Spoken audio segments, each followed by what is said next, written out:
Shape में आ गई। लेकिन अब भी पृथ्वी अपने असली स्वरूप में नहीं बनी थी। इसे अभी भी कई सारी प्रक्रियाओं से होकर गुजरना बाकी था। वो केवल अभी एक गर्म गोला थी जिसका तापमान 1200 डिग्री सेल्सियस से भी ज्यादा था। ये वो समय था जब पृथ्वी कार्बन डाइऑक्साइड और नाइट्रोजन के गुब्बार से भरी हुई थी। तब तक ना तो हवा थी और ना ही कोई एटमॉस्फेयर था। यहाँ तक कि एक ठोस सतह का निर्माण भी नहीं हुआ था। चारों ओर केवल लावा बह रहा था। लेकिन इस स्थिति को बदलने में ज्यादा समय नहीं लगा। जल्दी ही एक ऐसी घटना हुई जिसकी वजह से हमारा ग्रह एक नए ग्रह से टकराया और ये टकराव इतना भारी था कि पृथ्वी से एक टुकड़ा टूटकर अलग हो गया, जो आगे चलकर चांद कहलाया। आज भले ही चांद पृथ्वी से काफी दूर है, लेकिन अपने शुरुआती दौर में हमारा चांद पृथ्वी के काफी करीब रोटेट करता था। समय के साथ दूरी बढ़ती चली गई। चांद भी ग्रेविटी के चलते गोलाकार शेप में फॉर्म हो गया। लेकिन टकराव का ये सिलसिला अभी खत्म नहीं हुआ था। 600 मिलियन साल बाद हमारी धरती को एक और फेज से गुजरना पड़ा, जब सोलर सिस्टम में मौजूद मेटेरॉइड्स भारी मात्रा में धरती की ओर गिरे। सोलर सिस्टम के निर्माण से बने हुए मेटेरॉइड्स जब धरती की ओर आए तो वो अपने साथ पानी की कुछ मात्राएं भी लेकर आए। कई मिलियन साल तक लगातार पृथ्वी पर गिरने की वजह से वहां पानी की ढेर सारी मात्रा इकट्ठा हो गई। वाटर बॉडीज ने पृथ्वी के तापमान को 70 डिग्री तक कूल करने का काम किया, लेकिन अभी भी पृथ्वी की सतह काफी गर्म थी, जिसे ठंडा करने का काम भी पानी ही करने वाला था। आपको बता दें कि आज जिस पानी को हम धरती पर इस्तेमाल करते हैं, ये मिलियन सालों पुराना है। और सबसे बड़ी बात है कि ये एक्स्ट्रा टेरेस्ट्रियल वर्ल्ड से संबंध रखता है। यानी कि आम भाषा में कहें तो पानी पृथ्वी पर नहीं उपजा, बल्कि मेटेरॉइड्स के जरिए मिला है। शुरुआती दौर में धरती की रोटेशन स्पीड भी काफी ज्यादा थी, जो वक्त के साथ साथ धीमी पड़ती गई। इसी की वजह से ओशन वाटर भी कम होता गया। पृथ्वी के बनने के 700 मिलियन साल बाद इसकी सतह पूरी तरह पानी से कवर हो गई। जमीन केवल कुछ आइलैंड के रूप में ही मौजूद थी, लेकिन कोर से लावा का निकलना अब भी जारी था। ये लावा पानी के चलते ठंडा होकर ठोस हो रहा था, जिससे सतह का निर्माण होना शुरू हो चुका था। धीरे धीरे इस प्रक्रिया ने रफ्तार पकड़ी और लावा से बनने वाली सतह ने जुड़ना शुरू किया। ऐसे में पानी के अलावा पृथ्वी पर महाद्वीपों का भी फॉर्मेशन हुआ। 3 बिलियन साल बाद जब पृथ्वी एक ग्रह के रूप में फॉर्म हो गई, तब भी मेटेरॉइड्स का पृथ्वी पर गिरना जारी रहा। खास तौर पर जब मेटेरॉइड वॉन्केट समुद्र में गिरा तो इसने पानी में अलग तरह के केमिकल्स को रिलीज किया, जिसकी वजह से कई रिएक्शन हुए और पहली माइक्रोबियल लाइफ धरती पर फॉर्म हो गई। सबसे पहले यूनिसेल्युलर बैक्टीरिया ने पानी में जन्म लिया। कई मिलियन साल तक ये बैक्टीरिया इसी फॉर्म में रहे, लेकिन धीरे धीरे इन्होंने अपनी तादाद को बढ़ाया और समुद्र के कोने कोने में फैल गए।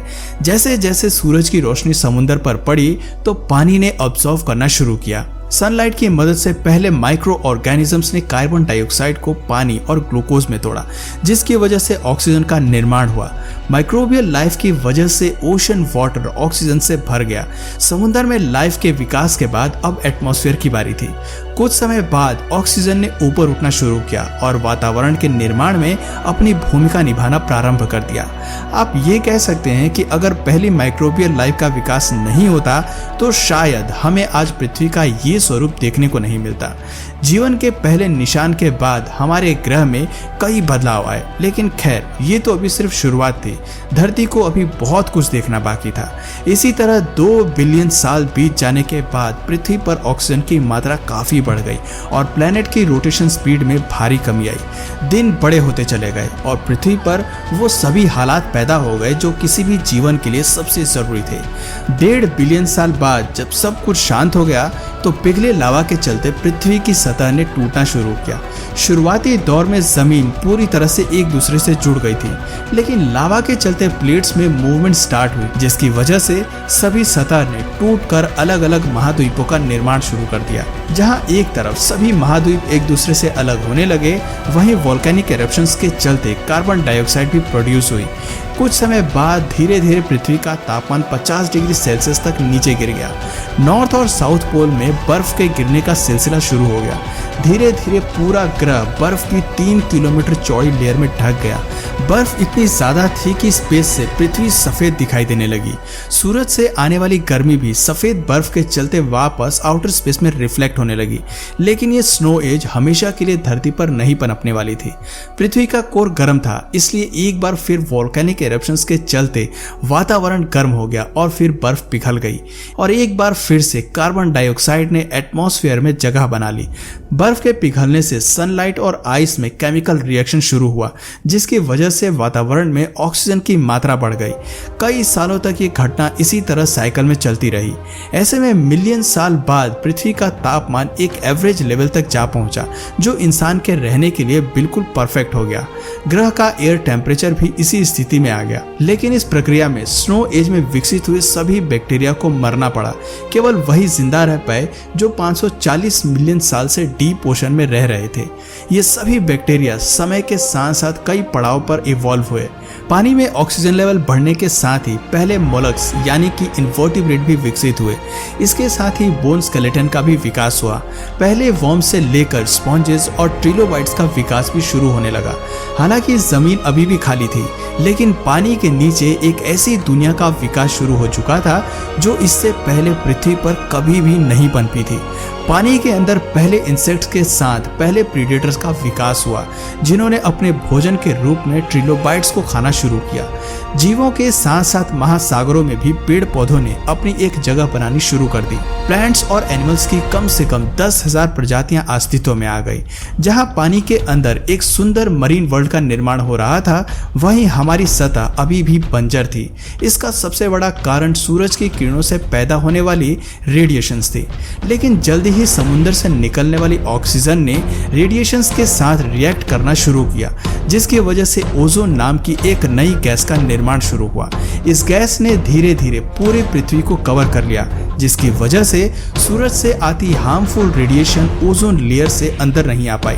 वक्त के साथ ओजोन काफी मोटी होती चली गई, जिससे 375 मिलियन साल पहले पृथ्वी की सतह पर पहले पौधे ने पनपना शुरू किया और ऐसे में एक ग्रीन एनवायरनमेंट का विकास शुरू हुआ। इस प्रक्रिया को पूरा होने में काफी समय लगा, लेकिन हरे भरे वातावरण के विकास के साथ समुद्र में मछलियां भी पनपने लगी।